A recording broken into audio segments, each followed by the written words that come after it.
Hai, Nadia Lestari di sini.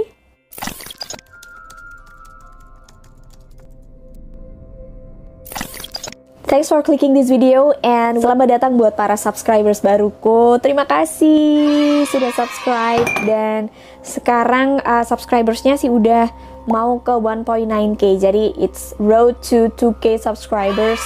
Thank you very much for all of you. So I'm nothing without you guys and it means so much to me. By the way, anyway Baswe, in this video I will share some creepy stories I got from Reddit and creepypasta. Jadi beberapa hari yang lalu ceritanya aku dapat beberapa creepy stories atau cerita creepy, cerita horor dari creepypasta sama Reddit. So all stories are originally in English. Jadi semua ceritanya dalam bahasa Inggris, but I try to deliver them to you in bahasa Indonesia, so every one of you will know what it tells about. Jadi aku akan menyampaikan ke kalian dalam bahasa Indonesia biar semuanya pada ngerti ya. But before we get started, please hit the like and subscribe button and also hit the notification bell. You can also share this video to your social media. Monster under my bed. I got this one from Reddit. So, the story. I began tucking him into bed and he tells me, "Daddy, check for a monster under my bed." I look underneath for his amusement and see him. Another him under the bed, staring back at me and quivering and whispering, "Daddy, there's somebody on my bed." Jadi ceritanya ini ada seorang ayah yang berniat mau menidurkan anaknya gitulah ya. Anaknya ditaruh di atas kasurnya, habis dicium. Kemudian si anaknya bilang gini, "Ayah, tolong cek ada monster nggak di bawah kasur." Ayahnya nggak percaya dong, monster apaan sih? Nah, demi menghibur anaknya, akhirnya ayahnya iya aja deh, dicek deh di bawah kasur ada monster apa enggak. Begitu ayahnya melongok ke bawah kasur, know what he got? Ayahnya melihat anaknya yang tadi habis digendongnya di atas kasur, ada di bawah kasur, sambil memandang tajam ke arah ayahnya, dengan wajah agak takut gitu ya, creepy, sambil berbisik, "Daddy, there's somebody on my bed." Ayah, ada seseorang di atas kasur. Aduh, aku merinding beneran. Artinya, ayahnya tadi habis gendong siapa? Atau yang di bawah kasur itu siapa? Jadi, yang mana yang anaknya beneran? Yang ada di atas kasur? Atau yang ada di bawah kasur? Semoga kalian gak pernah ngalamin kayak gini ya. Giggling. This one is also from Reddit. So, last night a friend rushed me out of the house to catch the opening act at a local bar's music night.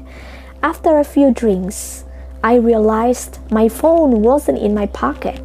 I checked the table we were sitting at, the bar, the bathrooms, and after no luck, I used my friend's phone to call mine. After 2 rings, someone answered, gave out a low raspy giggle, and hung up. They didn't answer again. I eventually gave it up as a loss and headed home. I found my phone laying on my nightstand right where I left it. Jadi suatu malam kita panggil ada si A gitu ya. Si A ini diajakin temennya ke cafe untuk ngelihat live music, ya makan, minum, ngobrol, bercengkrama seperti biasa. Sampai dia sadar bahwa HP-nya nggak ada di saku celana. Bermacam kartu kredit terdapat di dalamnya. Dia meriksa meja, nggak ada, kanan kiri, bawah meja, kolong, semuanya nggak ada. Akhirnya dia ke kamar mandi untuk meriksa. Di kamar mandi juga nggak ada ternyata HP-nya di sana. Akhirnya dia berinisiatif minjem HP temennya dong, buat ngecek HP-nya ada di mana. Di telepon sekali berdering nggak ada yang angkat. Deringan kedua diangkat, tapi hanya dengan suara ketawa mengikik dengan nada rendah yang berat suaranya. Mungkin kalau diperagain kayak gini kali ya kikikannya. Setelah itu HP-nya ditutup. Kemudian dia berinisiatif nelpon lagi tapi nggak diangkat. Ya udahlah, akhirnya dia merelakan mungkin HP-nya hilang. Kemudian dia jalan ke rumah dan menemukan bahwa HP-nya ada di rumahnya. Dan bahwa di rumahnya itu tidak ada siapa-siapa. HP-nya tepat di tempat di mana dia meninggalkannya tadi. Ya, dia ingat bahwa tadi dia meninggalkan HP-nya di situ. So, who answered the phone? Siapa yang jawab teleponnya tadi? Singing wife. Yang ini juga dari Reddit. A father is laying in bed after just waking up. He grabs the baby monitor and walks to his desk in his office at home. He has his baby on the baby monitor and hears his wife singing to her. He cracks a smile and he hears his wife, go to sleep, when suddenly the front door opens up and his wife comes in with groceries. Jadi ceritanya ada seorang ayah yang lagi tidur. Kemudian dia terbangun karena ada suara bayinya yang menangis di baby monitor. Tahu kan baby monitor ya? Jadi baby monitor itu dipasang di kamar orang tua dan kamar bayinya karena orang tua dan bayi tidur di kamar yang terpisah. Nah, biasanya gitu. Jadi biar tahu bayinya ini nangis apa enggak, dipasanglah baby monitor. Kalau bayinya nangis, otomatis monitor di kamar orang tua ini juga pasti terdengar suara anaknya nangis. Nah, itu tadi si ayah terbangun karena mendengar suara anaknya nangis kan. Kemudian dia meraih baby monitor mau mastiin ini anak gue nangis beneran apa enggak ya. Didengerin ternyata ada suara istrinya lagi nyanyiin buat anaknya. Ya semacam Nina Bobo, oh Nina Bobo. Pokoknya menidurkan anaknya kembali. Ayahnya lega dong. Ternyata ada istriku di sana yang lagi tidurin anakku. Jadi dia nggak perlu bangun buat ke kamar anaknya. Tapi belum sempat dia berpindah dari tempat dia berdiri dengerin baby monitor, pintu depan terbuka dan itu adalah istrinya yang datang dari belanja. Jadi siapa yang nemenin dan menina bobokkan bayinya tadi? So, this story is from Creepypasta. In the kitchen, a young girl is playing in her bedroom when she hears her mother call to her from the kitchen. So, she runs downstairs to meet her mother. As she's running through the hallway, the door to the cupboard under the stairs opens, and a hand reaches out and pulls her in. It's her mother. She whispers to her child, "Don't go into the kitchen. I heard it too." Jadi ada seorang anak cewek gitu ya, yang lagi main sendiri di kamarnya. Kemudian dia mendengar suara ibunya dari dapur. Misalnya anaknya namanya Anya. Anya, sini. Anaknya pun lari. Lari dari kamar menuju dapur. Kemudian di tangga sebelum dia mencapai dapur, ada tangan yang menarik kakinya. Dia pun jatuh dan terjerembab ke tempat tangan menarik kakinya tadi. Ternyata itu ibunya.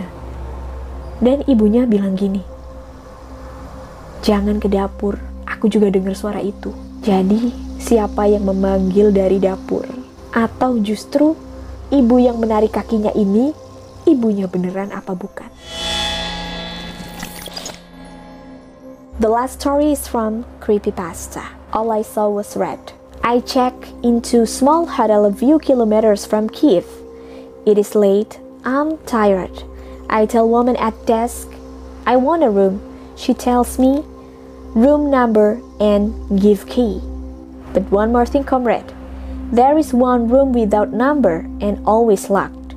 Don't even peek in there. I take key and go to room to sleep. Night comes and I hear trickling of water. It comes from the room across. I cannot sleep, so I open door. It is coming from room with no number. I pound on door. No response. I look in keyhole. I see nothing except red. Water still trickling. I go down to front desk to complain. By the way, who is in that room? She looks at me and begins to tell story. There was a woman in there, murdered by her husband. Skin all white, except her eyes, which were red. Jadi ceritanya ada seorang wanita ini yang lagi nyari hotel gitulah ya, karena dia kecapean, pingin tidur. Dia dapat hotel, dia bilang ke resepsionisnya, aku butuh kamar. Kemudian dikasihlah dia kunci kamarnya. Sebelum dia masuk kamar, si resepsionis ini bilang, nanti kalau kamu ketemu kamar yang tidak bernomor alias nggak ada nomornya, jangan ngintip di situ. Apapun yang terjadi, pokoknya jangan sampai ngintip di situ. Oke lah, nggak masalah. Akhirnya si wanita ini pergi ke kamarnya. Dia mulai capek, mau tidur karena udah malam kan.